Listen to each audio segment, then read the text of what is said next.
we read your holy word. Help us see, Lord, help us learn. Holy Spirit, from its pages lead the way, lead the way. Come and rouse our stubborn will. Lord, make our hearts and souls be still. As we read your word, may we heed it and obey. 시편 3편. 주여, 나를 괴롭히는 자들이 어찌 그리 많게 되었나이까. 나를 치려고 일어나는 자들이 많나이다.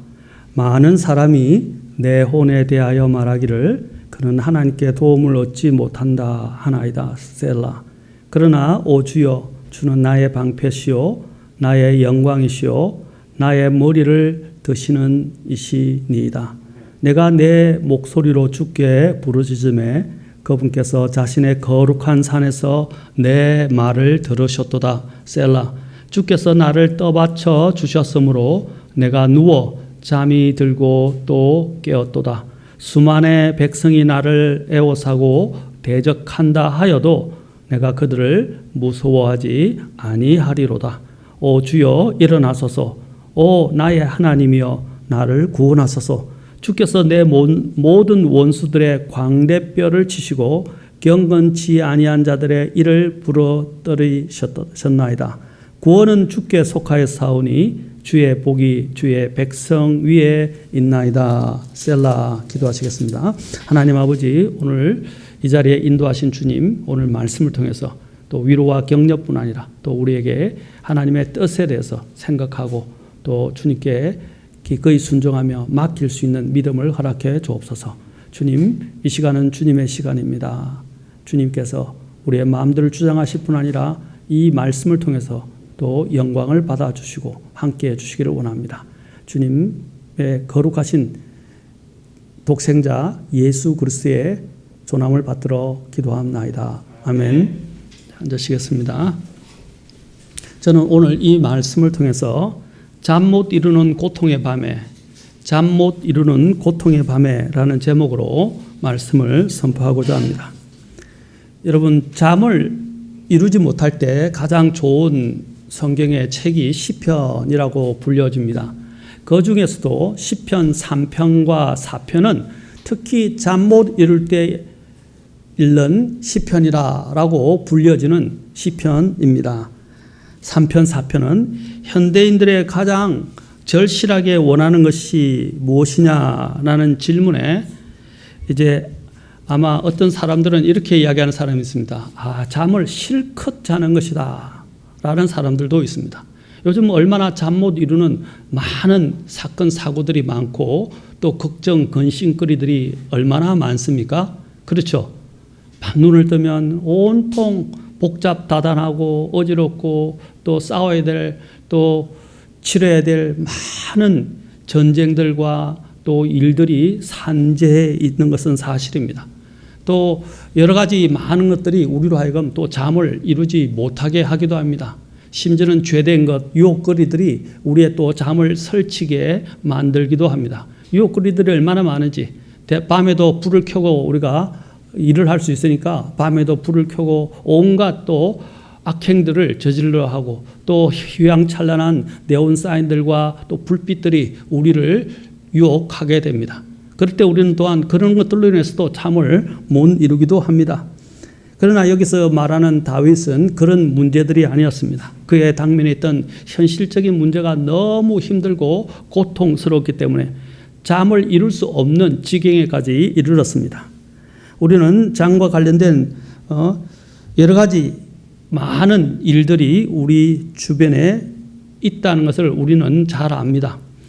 사업 때문에, 돈 때문에, 자식 때문에, 가족 때문에, 또한 받은 상처 때문에, 또 억울함 때문에, 두려움 때문에, 과다한 업무와 일 때문에, 또 전쟁으로 인해서, 또 공부와 입시로 인해서, 또 취업 문제로 인해서, 결혼 문제로 인해서, 또 노후의 또한 삶의 문제로 인해서, 또 주변의 환경의 문제로 인해서, 또 사람들과의 관계의 문제로 인해서, 심지어는 건강의 문제로 인해서 얼마나 많은 일들로 인해서 우리는 걱정을 하게 됩니까? 어떤 사람은 한시도 평안한 날이 없는 이 세상에서 평안히 잠을 잔다는 것은 어떤 사람들은 심지어는 사치라고 생각하는 사람들도 있다는 것입니다. 오늘 시편 기자는 이런 온갖 고민과 근심과 골치와 문제거리들로 가득한 세상에서 어떻게 평안히 누워서 잠을 잘 수 있는가 하는 부분들을 우리에게 가르쳐 주고 있습니다. 여러분 잘못 이룰 때 이 시편 3편과 4편을 꼭 기억하십시오. 시편 3편은 보면 여러분 나중에 좀 더 보겠지만 3편은 아침에 읽는 시편이라고 할 수 있고요. 또 4편은 저녁에 읽는 시편이라고 불려집니다. 저녁에 읽는 시편. 같은 내용을 다루고 있는데 3편은 아침에 읽는 시편, 또 아침에 드리는 시편, 또 이 4편은 저녁에 드리는 시편이라고 불려집니다. 우리든 아침이든 밤이든 우리는 하나님 앞에서 우리가 고통스럽고 힘겨운 어떤 상황들을 우리가 경험하고 그것을 통과할 때 우리가 해야 할 일은 무엇입니까? 이제 결론적으로는 우리가 주님을 바라보고 주님을 신뢰하는 것이라고 할 수 있습니다. 다윗은 하나님의 사랑을 받는 사람이었습니다. 그리고 또 하나님의 마음에 맞는 사람이라고 성경은 말하고 있습니다.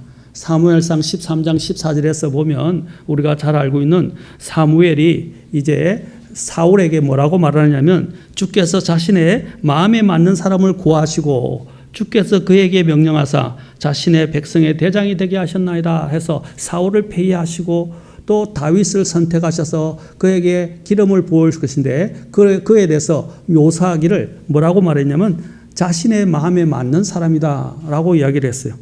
또 사도행전 13장 22절에도 보면 또한 여기서 이 하나님의 말씀 구약을 인용하면서 그를 폐하시고 그들을 위해서 다윗을 일으키사 그들의 왕이 되게 하시며라고 말하면서 그 왕이 바로 하나님께서 그는 내 마음에 맞는 사람이다. 그가 내 모든 뜻을 성취하리라 라는 주님의 이 말씀을 인용하면서 다윗에 대해서 이야기하고 있습니다. 그런데도 우리가 보면 하나님의 마음에 맞는 사람이었는데 사실 다윗의 인생을 보면 그가 하나님의 마음에 맞는 사람이었고 또 믿음의 사람이었지만 그가 믿음에 순종하고 믿음의 사람으로 살았다고 하지만 그의 삶은 정말 우여곡절이 많은 파란만장한 삶을 살았다는 거예요. 우리가 주님께 순종하면 모든 일이 잘 된다는 이런 기복적인 신앙을 우리는 벗어버려야 합니다. 성경은 그렇게 말하지 않습니다.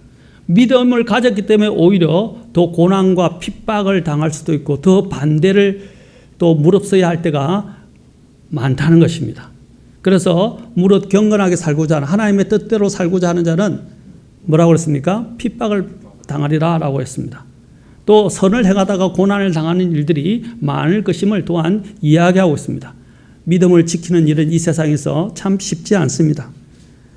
때로는 하나님의 뜻을 행하는 우리가 믿음 때문에 당할 수도 있지만 또 때로는 우리의 죄 때문에 또한 어려움을 당할 수도 있습니다. 다윗도 그랬습니다. 그는 파란만장한 인생을 살았던 것이 그의 믿음 때문에 하나님의 뜻을 행하는 믿음 때문에 그가 당하기도 했습니다. 사울에게 고난을 당한 것 대표적이죠. 그러나 지금의 이 시편은 무엇과 관련되어 있습니까? 1절에서 뭐라고 말하고 있어요? 1절 앞에서 이야기할 때 뭐라고 되어 있습니까? 다윗이 자기 아들 압살롬을 피해 도망할 때에 지은 시라고 되어 있어요. 압살롬을 피해서 도망할 때에 지었다라고 말하고 있습니다. 이것은 무엇을 말해줍니까? 다윗의 죄를 우리에게 상기시켜 줍니다. 이 일이 일어나게 된 이런 문제들이 일어나게 된 가장 발단의 계기가 언제였습니까? 다윗이 우리아의 아내 밧세바를 범하게 되었고, 그렇죠? 범하게 되는 그 문제가 지금까지 이 문제들로까지 야기 되었다는 것입니다. 여러분, 죄의 뿌리는 죄는 하나님 앞에서 용서받지만 우리가 죄로 인해서 거두어야 될 여러 가지 화가 있다는 것입니다. 그래서 그것을 뭐라고 그러냐면 화근이라고 합니다. 화근. 우리가 화라는 것은 뭡니까? 불행이죠. 불행이나 여러 가지 잘못된 일을, 불행한 일들을 겪는 것을 말합니다. 그 화가 어떤 뿌리가 있다는 거예요. 그것을 우리는 화근이라고 이야기하죠. 그 화근은 무엇 때문에 있습니까? 되게 보면 죄 때문이다라는 것입니다. 다윗 또한 이 죄의 화근으로 인해서 그는 어떻게 했습니까? 결국 압살롬이 반역을 하게 되는 이러한 상황에까지 이르게 되었다는 것입니다. 물론 그의 죄는 용서를 받았어요. 하나님 앞에. 그러나 그가 뿌린 그 씨, 죄로 인해서 그가 뿌렸던, 그렇죠? 그 죄가 결국 화근이 되어서 이런 어려움과 불행을 겪게 만들었다는 사실입니다. 여러분 그렇잖아요. 우리가 다른 어떤 사람들에게 피해를 입혔어요. 그렇죠? 피해를 입혀서 특히 형사소송과 관련된 것들을 한번 생각해 보세요. 다른 사람에게 피해를 입었어요. 그런데 그 피해자들이 어떻게 해요? 그 사람을 용서는 할 수 있어요. 그러나 용서했지만 그가 형사적인 문제로 인해서 그가 재판을 받게 된 부분에 대해서는 어떻게 해요? 형벌을 받게 되죠. 형벌을 받는다는 것이죠. 사람을 살인했다. 그 살인자의 그게 가족들이 불쌍히 여기서 용서를 구하니까 용서는 해주지만 그가 살인을 한 그 사건은 없어지지 않는다는 거죠. 그래서 그가 어떻게 해요? 그 형벌에 맞게 그는 처벌을 받게 된다는 사실입니다. 마찬가지입니다. 우리도 그래요. 그가 하나님 앞에 용서를 받았지만 그가 죄를 지었던 문제로 인해서 발단된 그 모든 사건들에 대해서는 그가 책임을 져야 된다는 거예요. 이것은 중요한 것입니다. 아주 중요한 것들을 우리에게 말해줍니다. 이 압살롬의 반역으로 인해서 피신하여 도망하게 된 그런 사건의 내용들이 사무엘하 15장부터 18장에 잘 나오고 있습니다. 요즘은 사무엘상 여러분 묵상하고 계시죠? 그래서 이제 곧 사무엘하로 넘어가게 되면 이제 이런 사건들을 보게 될 것입니다. 다윗의 생애 가운데 가장 가슴이 미어지고 아픈 사건을 다루고 있는 것입니다. 아들의 반역으로 인해서 도망가는 다윗의 모습을 한번 상상해 보십시오. 사랑하는 아들이 반역을 일으켰으니 얼마나 기가 막히고 가슴이 찢어질 것 같은 상황입니까? 아마도 우리가 살아가면서 겪는 고통 중에서도 가족과의 관계 속에서 겪는 고통이 가장 클 것입니다. 가족이 서로 등을 지고 서로 배반하고 서로 미워하고 서로 심지어 죽이려고 들 때 얼마나 고통스럽고 아픕니까? 아마 억장이 무너지고 이 세상이 무너지는 것 같을 거예요. 사실 다윗에게서 이런 치욕과 위험이 허락된 것은 다윗이 사실 죄값을 거두는 것이다 라고 아까 말씀을 드렸습니다. 하나님께서는 그가 죄를 자백했을 때 물론 은혜로 용서를 해 주셨지만 그러나 그분이 주관하시는 가운데서 다윗으로 하여금 그가 지었던 그 죄로 인해서 혹독한 죄의 결과들을 거두도록 하나님은 허락하셨다는 사실입니다. 그의 삶에 정말 파란만장하게 된 것들은 믿음 때문에 일어난 일도 있었지만 그렇죠. 다 사울에게 핍박을 당한다든지 또 여러 가지 어려움을 겪은 것도 있었지만 또 그의 죄 때문에 그가 당한 것도 있었는데 그 대표적인 것이 아까 밧세바가 그에게 낳아준 아들, 그렇죠? 아들이 처음에 어떻게 했어요? 죽게 되었죠. 그 위에 누가 나오게 됐어요? 솔로몬이 나오게 된 거죠. 그래서 처음에 밧세바와 간음하여 가지게 된 그 아들은 죽게 되었다는 사실입니다. 또 그의 인생에서 자신의 딸 다말이 어떻게 됐습니까? 또 다말이 암논에 의해서 겁탈을 당하게 되었죠. 그 겁탈당해서 수치를 보게 됐어요. 이 서로 배다른 형제지만 이 형제들 간에 이런 불상사들이 일어나게 되는 것이 얼마나 수치입니까? 또 그 일로 인해서 압살롬이 앙심을 품게 돼서 결국은 어떻게 해요? 결국 암논을 죽이고, 그렇죠? 또 다윗에게서 쫓겨나는 신세를 다윗이 더 이상 얼굴을 안 보겠다 그랬잖아요. 쫓겨나는 신세가 됐고 또 그것에 의해서 앙감을 품어가지고 결국은 반역을 하게 되고 또 반역을 했다가 나중에 어떻게 해요? 또 압살롬이 죽임을 당하게 되는 거죠. 비참한 죽음을 당하게 되는 거죠. 또 그 뒤에 어떤 일이 일어났습니까? 또 솔로몬 시대에 또 아도니아가 솔로몬이 왕이 된 것들을 가만두고 보지 못해서 반역을 하게 되었죠. 그래서 반역을 하게 되었습니다. 그래서 결국 아도니아도 반역을 하게 되고 처형당하게 됩니다. 이 비참한 이런 자신들의 자식들이 제대로 이렇게 되지 못했어요. 보시오. 이러한 불행한 사건들이 바로 이 다윗으로 인해서 일어나게 된 거예요. 그것을 보고 다윗이 한 그것을 보고 자랐던 자녀들 속에서 이런 일들이 일어나게 된 거예요. 이런 암투들이 일어나게 된 거예요. 여러분, 그것이 그냥 단지 하나님이 그가 미워서 그런 게 아니라 그가 그것을 뿌린 것들이 주변에서 보고 듣고 들렸던 것들이 자식들이 커가면서 안 들었겠어요? 안 들었겠냐고요? 들었겠죠. 잘하려고 노력을 했었지만 참 마음대로 되지 않습니다. 자신이 한번 뿌렸던 그 죄의 화근은 참으로 우리를 평생을 괴롭히고 힘들게 할 수도 있다는 것입니다. 여러분, 죄 짓는 것이 결코 좋은 것은 아닙니다. 우리가 죄를 지어도 하나님은 용서하시고 또 용서를 받을 수는 있습니다. 그러나 그 죄를 지었던 것에 얼마나 혹독한 대가를 지불해야 하는지를 우리는 배워야 합니다. 다윗을 통해서 배워야 합니다. 그래서 애초에부터 어떻게 하라고요? 죄를 짓지 않는 것이 좋습니다. 자신을 믿음 안에서 주님과의 관계 속에서 그 죄들의 유혹에서 자신을 지키는 것이 더 중요한 거예요. 죽이지 않고 계속 나아가게 되면 어떻게 해요? 결국 그 죄의 대가를 혹독하게 치르게 될 것이라는 사실입니다. 정말 다윗은 자녀들이 많이 죽었습니다. 죽어가는 자식들을 볼 때 얼마나 가슴이 탑니까? 심지어는 우리나라 장례 문화 중에서 자식이 먼저 죽으면 부모가 그 자식의 이전에는 그랬어요. 장례식장에 안 갔어요. 불효자라고 그래가지고 안 갔어요. 저희 고모부도 있었는데 고모부도 큰 장자가 아픈 일이지만 장자가 어떤 사건으로 인해서 죽게 됐어요. 죽어서 굉장히 저하고 제일 잘하고 같이 컸던 사촌 1살 많은 형이었는데 어느 날 비보를 듣게 되었습니다. 울고 난리가 나고 그 다음에 어떻게 됐냐면 제가 대학생 때예요. 그런데 그 부모님들이 불효자라고 옛날 우리 이 풍속에 따르면 자식이 죽으면 그 묘자리에 가서 장사를 치르지 않았어요. 안 갔어요. 그래서 앞에 매장을 하는데 매장 장소도 안 갔어요. 얼마나 왜냐하면 불효자라는 거예요. 자식이 죽는 것만큼 아픈 일이 없다는 것입니다. 다윗은 이러한 일들을 그는 숱하게 경험해 왔었습니다. 정말 다윗은 이런 어려운 가운데서 그에게 가장 큰 고통은 바로 압살롬의 반역으로 인해서 그가 쫓겨나야 하는 고통이었습니다. 극악의 고통이었죠. 살면서 가장 험한 모습은 부모가 자녀와 전쟁을 벌이는 것입니다. 인생에서 가장 큰 공경입니다. 압살롬의 반역에 동조한 사람들은 다윗을 따랐던 친구와 친족들이었습니다. 여러분, 특히 자녀들도 부모에게 반역하는 일이 있어서는 안 됩니다. 부모에게 반역하는 일은 아주 큰 죄예요. 우리가 반인륜적이고 폐륜이라고 하지 않습니까?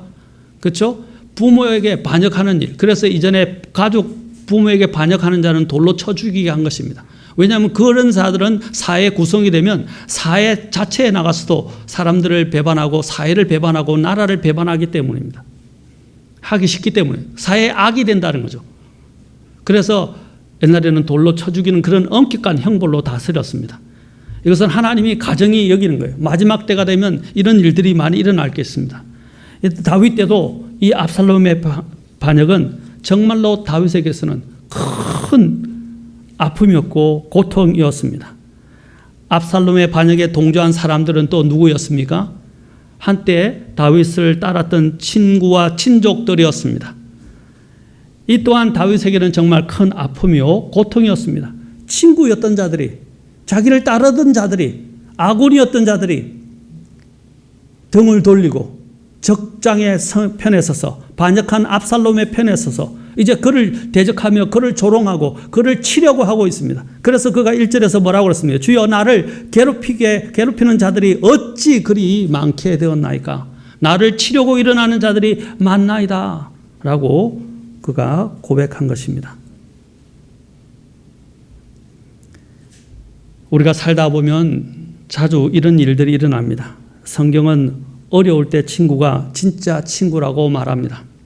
잠언 18장 24절에서도 형제보다 더 친밀한 친구가 있다라고까지 이야기합니다.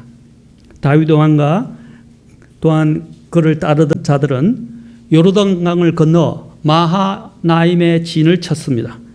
다윗은 이러한 위험 가운데서 잠 못 이루는 이러한 그렇죠? 잠 못 이루는 이러한 밤의 고통의 밤 속에서 그가 어떻게 잠을 이룰 수 있었을까요? 어떻게 잠을 이룰 수 있었을까요? 원수가 다윗을 대적하고 있었고 수많은 자신과 함께 했던 자들이 배반을 하고 또 적군이 되고 자기를 대적하고 치려고 하는 자들이 되었습니다. 이것은 다윗으로 하여금 충분하게 하나님의 나와 함께 하시는가?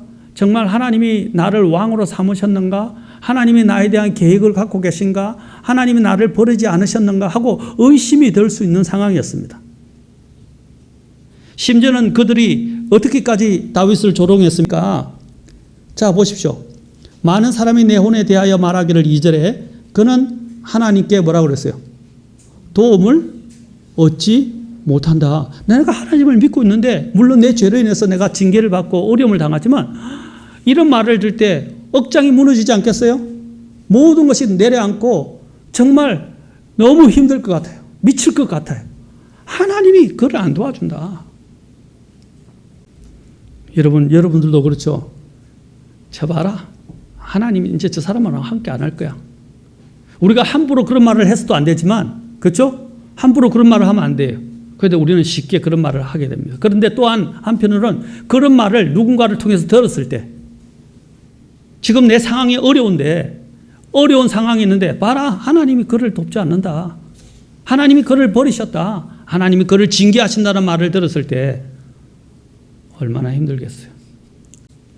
우리는 이러한 상황 가운데서 우리가 해야 할 일은 무엇입니까? 오늘 여기서 우리가 좀 더 지켜봐야 될 내용은 다윗이 오늘 이 시편에서 많다는 단어를 3번이나 사용하고 있다는 것입니다. 많다. 1절에서도 많게 되었나이까, 또 많나이까, 2절에서도 많은 사람이, 얼마나 그를 압박하는 세력들이 극이 강하고 또 많은가를 그가 계속 강조하고 있는 것입니다. 상황이 극심하고 정말 위태롭다는 것을 보게 됩니다. 그러나 우리가 이러한 상황에서 우리는 무엇을 봐야 됩니까? 다윗은 이런 어려운 상황에서 도망할 때라고 이야기하고 있죠. 지금 위기 상황입니다. 위급한 상황입니다. 그럴 때 그는 뭐라고 그랬어요? 제일 먼저 1절에서 누구를 외쳤습니까? 누구를 불렀습니까? 주여라고 그랬어요. 주여. 우리는 이런 위급한 상황에서 누구를 바라봐야 합니까? 주님을 바라봐야 합니다. 주님을 바라봐야 합니다. 주여라는 말을 우리는 주목해 봐야 합니다. 그는 예루살렘을 떠나 도피하였고 그날 밤은 그는 결코 평안할 수 없는 밤이었습니다. 그날 밤 이스라엘의 최고의 모략가인 아히도벨은 다윗을 죽이기 위해 모략을 내어 놓습니다. 사무엘하 17장 1절부터 4절에 잘 나와 있습니다. 어쩌면 이 땅에서 아히도벨이 워낙 뛰어난 이 모략가였기 때문에 그의 모략이 안 통하는 것이 없었어요. 그래서 아히도벨이 그때 압살롬과 함께했고 압살롬에게 조언을 줬을 때 다윗이 어떻게 하는 것까지를 다 이렇게 예측하고 있었다는 거예요. 그래서 더 불안하고 이날이 내가 마지막 밤일 수 있겠구나 하는 그런 위기감과 불안감이, 두려움이 그에게 엄습했었을 것입니다. 그런데 다윗은 오늘 시편에서 내가 평안한 가운데 잠을 자고 깨었다고 말하고 있습니다. 그는 무엇을 바라보았습니까? 이러한 상황 가운데서도 주를 부르며 주님께 상황을 아뢰고 주님을 바라보았고 주님의 언약을 생각했다는 사실입니다. 주님의 언약을 생각했다는 거예요. 주님이 어떻게 했어요? 다윗의 왕자에 대해서 언급하셨죠? 그리고 다윗의 시에 대해서 언급하셨어요. 하나님이 왜 자신을 부르셔서 기름 부으셨냐는 거죠. 이런 상황에서 비록 자신은 잘못하고 또 하나님께 용서를 구했지만 이런 상황 가운데서 하나님은 신실하시고 자신의 언약에 있어서도 신실하시다는 것을 그는 알고 있었습니다. 그리고 믿었습니다. 그리고 하나님을 바라보았습니다. 그의 확신은 환경이 아니었습니다. 자신을 쉽게 압도하는 자신의 환경이나 자신의 마음속에서 소용돌이 치고 있는 감정적인 문제가 아니었어요. 그는 무엇을 바라보았습니까? 하나님을 바라보고 하나님 안에서 하나님의 말씀하신 약속을 쥐고 확신을 가졌던 것입니다. 분명히 하나님께서는 그 왕위를 누구에게 주셨다고 말씀하셨어요? 다윗에게 주셨어요. 압살롬에게 주시지 않으셨어요. 사울에게도 주시지 않으셨고 압살롬에게도 주지 않으셨다는 거예요. 다윗은 이것을 확신하고 있었습니다. 하나님께서 다윗에게 주시고자 하는 것은 다윗의 장점 때문이 아니었습니다. 하나님의 은혜의 선택이었어요. 그렇죠? 그래서 다윗이 이러한 비록 죄를 지었지만 하나님은 자신의 언약을 지키시는 데서 신실을 하시다는 것을 다윗은 잘 알았습니다. 그리고 그는 또한 하나님 앞에 회개했었어요. 그래서 다윗을 왕자에 세우신 하나님께서 사울에게서 취하여 다윗에게 주신 그 하나님께서 이제는 압살롬에게서도 다시 되찾아서 자기 자신에게 주시고 또 다윗을 다시 세워주실 것을 그는 확신했던 것입니다. 다윗의 믿음은 하나님께서 다윗에게 주었던 사무엘하 7장에 주신 그 언약으로 맺으신 약속들에 있었다는 것입니다. 그는 하나님께서 자신을 저버리지 않으실 것이라는 확신이 있었습니다. 성경에서 셀라가 처음 사용된 구절이 바로 여기입니다. 셀라. 이 3장에서만 셀라라는 단어가 3번이나 나옵니다. 이것이 무슨 뜻인지 또 어떻게 하라는 것인지 성경에는 자세하게 나와 있지 않지만 많은 학자들은 이것은 들어 올리다, 높이다, 조용히 하다 라는 뜻을 가지고 있는 것으로 해석되어지고 있습니다. 그래서 아마 이 셀라란 단어와 더불어서 하는 것이 아마 3절과 관련되어 있는 것 같아요. 3절에 보니까 뭐라고 그랬습니까? 나의 머리를 드시는 신이다. 아까 들어 올린다 그랬잖아요. 높인다. 나의 머리를 든다는 건 뭡니까? 내가 여러분 어떤 참담한 일이 일어나고 또 낙심되면 어떻게 해요? 사람이 어깨가 늘어지고 고개가 숙여지죠. 땅만 보게 돼요. 그런데 고개를 든다는 건 뭡니까? 어깨를 펴고 얼굴을 들고 이제 바로 보거나 위를 바라보게 한다는 거예요. 그렇잖아요. 여러분도 숙연해지고 어떤 고민기로 말하면 고개가 숙여져요. 다윗이 오늘 이 셀라를 쓴 이유가 무엇입니까? 그리고 하나님께서 나의 머리를 드시는 이라고 고백한 이유가 뭡니까? 바로 하나님만이 이런 우리가 지치고 낙심하고 처져 있고 이런 암담한 상황 가운데서도 우리로 하여금 용기를 갖게 하시고 믿음을 갖게 하실 수 있는 분이시라는 것입니다. 그래서 셀라라는 이야기를 한 것입니다. 여러분, 이 다윗의 반역자들이 얼마나 많았습니까? 그럼에도 불구하고 그는 그들을 바라보지 않았습니다.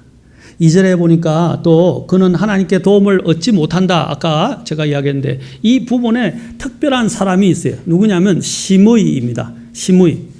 다윗이 압살롬을 피해서 예루살렘을 떠나 도망하고 있을 때 바후림이라는 곳에서 이르렀는데 거기서 이 시므이가 나타나서 어떻게 했습니까? 예, 사울의 집안에 속한 가족 중에 집안 사람 중에 한 사람이었는데 그가 나타나서 다윗을 저주했어요. 그리고 시므이가 나서 저주하면서 다윗 왕과 그의 신복들을 향해서 돌을 던지기도 했습니다.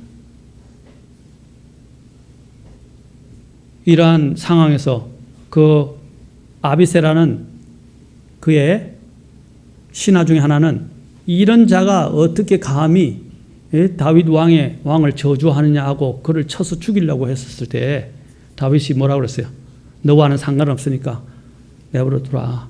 하나님이 그렇게 하게 하신 것이니까 내가 받겠다 라고 그는 하나님께 맡겼습니다.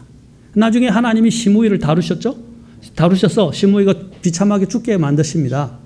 그러나 다윗은 어떻게 했습니까? 하나님이 이 상황을 허락하셨다고 생각하고 받아들였습니다. 그가 정당했다면 하나님이 또한 변호해 주실 것이지만 그는 바로 자신의 죄로 인해서 이 문제가 일어났다고 생각하기 때문에 그는 유구무원이 되어야 했습니다. 어떤 말을 할 수가 없었어요. 그리고 하나님께 모든 것을 맡겼습니다. 그 당당하던 영웅의 모습은 사라지고 없었습니다. 그는 그 저주를 받아들이고 그는 나아갔습니다. 물론 시므이가 저주한 것은 정당한 저주가 아니었어요. 그리고 잘못한 저주였어요. 그는 사울과 그 집안을 망하게 한 것이 다윗이라고 생각했어요. 그러나 시므이도 잘 알고 있었어요. 그것은 거짓말이었고 그것은 잘못된 근거의 말이었어요. 왜냐하면 사울을 패하시고 다윗을 세우신 분은 누구예요? 하나님이셨어요. 하나님이었다. 그리고 또 다윗을 뭐라고 표현하냐면 다윗이 피를 많이 흘린다고 그랬어요. 다윗이 피를 많이 흘린 것은 아닙니다. 다윗은 또한 어떻게 했습니까? 앞에서 보면 그 사울의 집안 가운데서 왕자 중에 하나가 절름발이가 된 머비보셋을 긍휼을 베풀어서 자신의 상에서 먹게 해주기까지 했습니다. 그렇잖아요?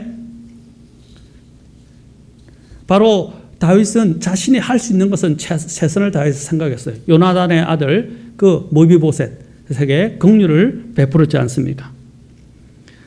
이게 모든 것들은 그가 말하는 저주들은 성경의 말씀에 역행하고 있었던 거예요. 하나님의 말씀에 역행하고 있었던 거예요. 그러나 다윗은 그것을 잘 알고 있었어요. 그래서 하나님이 처리하실 거라는 믿음을 갖고 하나님께 맡겼습니다. 그가 뭐라고 그랬어요? 하나님께 도움을 얻지 못한다라는 식으로 이야기를 한 거예요. 비참한데 이런 이야기 들을 때 얼마나 여러분 진짜 화가 나고 너무 분통이 터지고 또 마음이 참담하겠어요. 그러나 다윗은 개의치 않았습니다. 그는 하나님을 바라봤고 하나님께 맡겼습니다. 그러한 사건의 내용이 사무엘하 16장에 잘 나오고 있습니다. 여러분, 우리가 신앙생활을 하면서 제일 조심해야 될 것이 무엇입니까? 우리의 말입니다.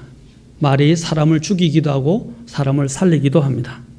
우리가 하는 말 가운데 제일 무서운 것이 어려운 형편에 처한 사람을 보고 하나님께서 더 이상 그 사람과 함께하지 않는다 또는 당신과는 함께하지 않는다라고 저주하는 것입니다. 당신을 구원해 주지 못한다라는 거예요. 하나님이 너의 도움이 안 된다고 이야기하는 것입니다. 아닙니다. 하나님은 모든 사람의 도움이 되실 수 있습니다. 우리는 함부로 이런 말을 하면 안 됩니다.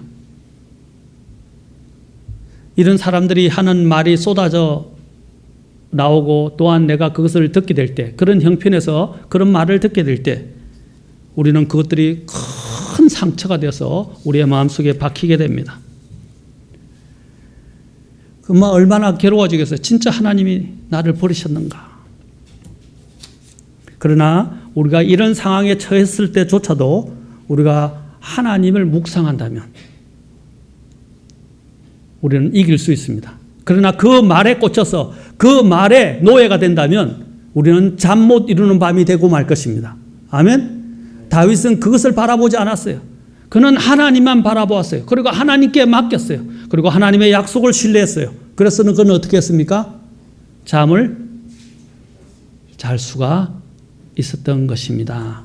아멘? 하나님께서 사랑하시는 자에게 잠을 주신다 그랬잖아요.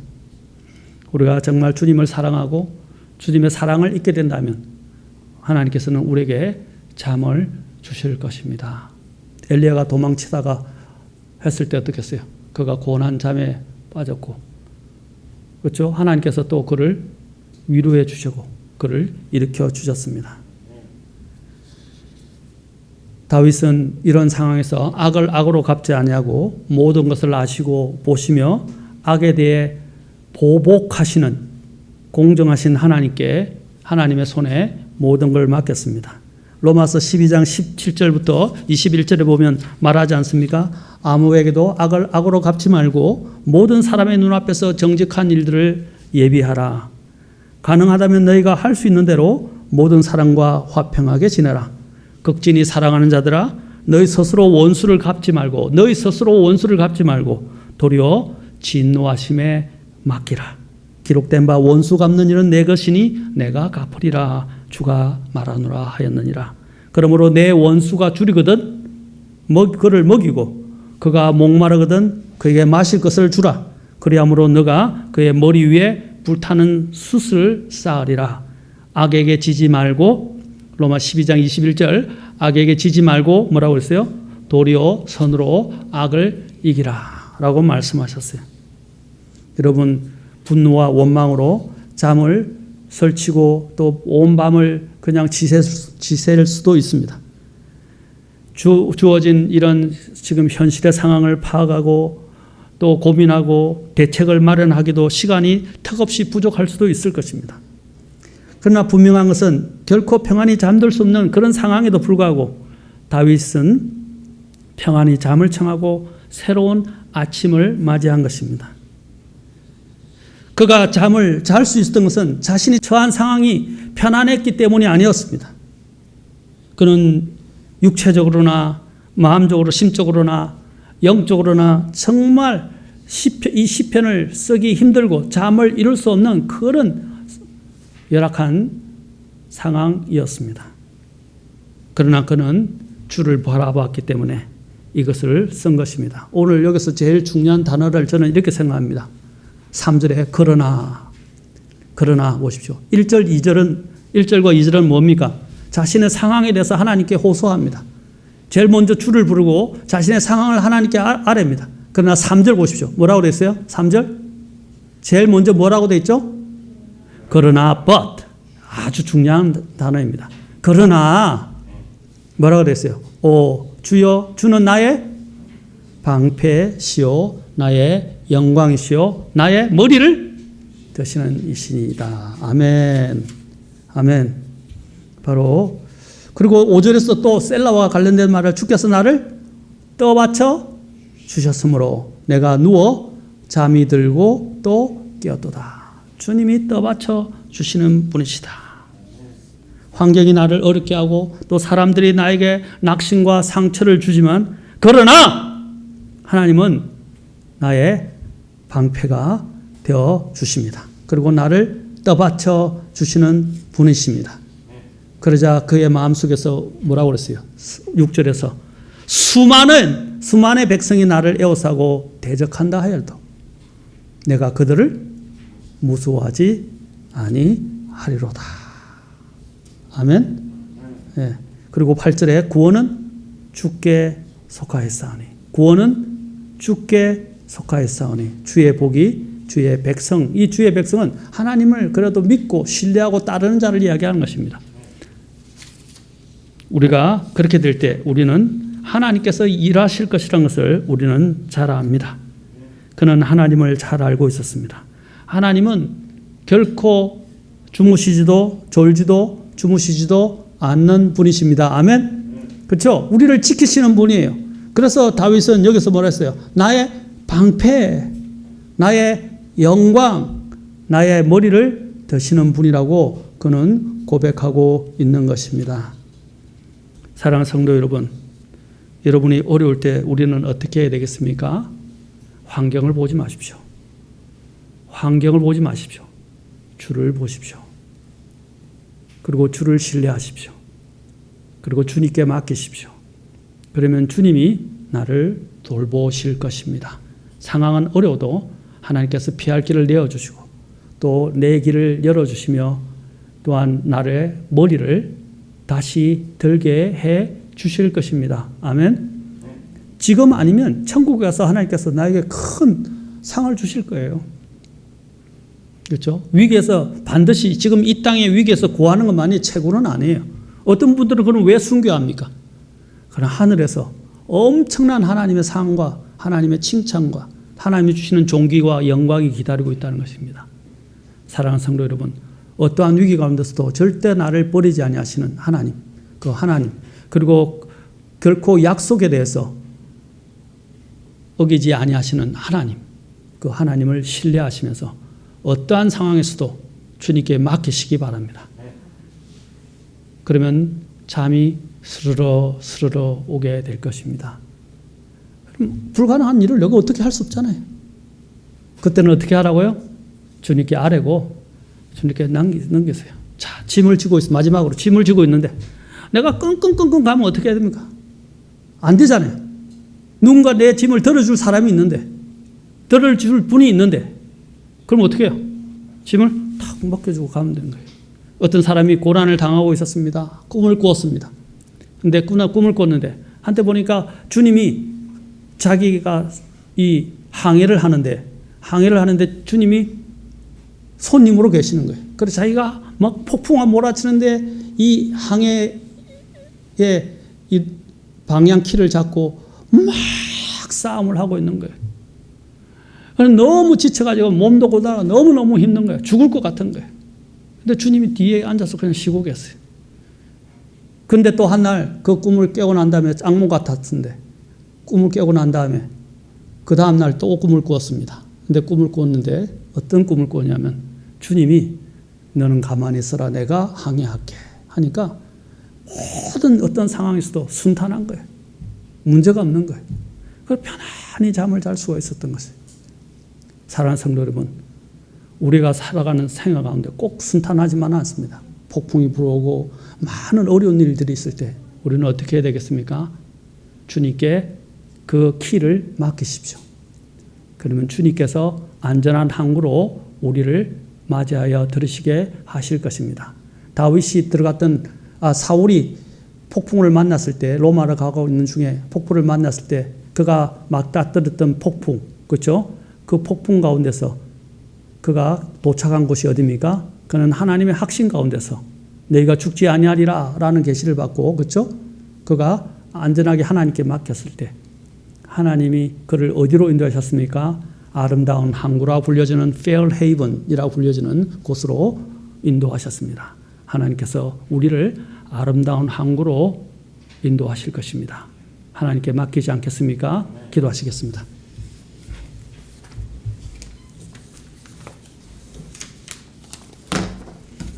여러분, 나의 믿음 때문이든 또 나의 죄 때문이든 내가 이러한 어려움과 위기와 고난과 어려움을 당할 때 또 잠 못 이루는 밤에 내가 어떻게 해야 되겠습니까? 다윗이 잠을 잘 수 있었던 이유가 무엇 때문이었습니까? 상황을 보지 않고 주님을 보았습니다. 여러분도 문제를 주님께 아뢰읍시다. 하나님이 허락하신 상황에서 하나님이 구출해 주실 것을 믿고 주님의 약속을 믿고 주님 앞에 맡기지 않겠습니까?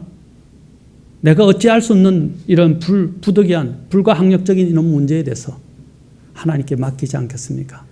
주님은 우리를 사랑하시고 우리를 위해서 일하시는 분이십니다. 하나님은 자신의 독생자까지 우리를 위해서 내어주신 분이십니다.